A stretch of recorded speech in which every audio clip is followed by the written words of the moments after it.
இருசக்கர வாகனத்தில் சென்றவரிடம் செல்போனை பறிக்க முயன்ற நபர்கள் அவரை காலால் உதைத்து கீழே தள்ளும் வீடியோ காட்சிகள் சமூக வலைதளங்களில் வைரலாக பரவி வருகிறது. தூத்துக்குடி தெற்கு சங்கரப்பேரியைச் சேர்ந்தவர் ஐயனார்.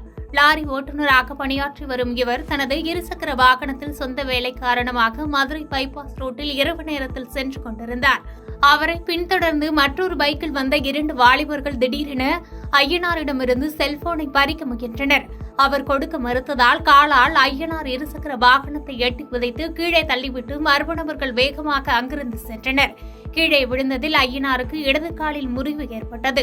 அந்த வழியாக காரில் வந்தவர்கள் ஐயனாரை மீட்டு தூத்துக்குடி அரசு மருத்துவமனையில் சேர்த்தனர்.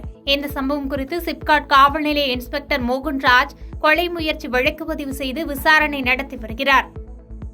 பாதகம் செய்பவரை கண்டால் நாம் பயங்கொள்ளலாகாது பாப்பா.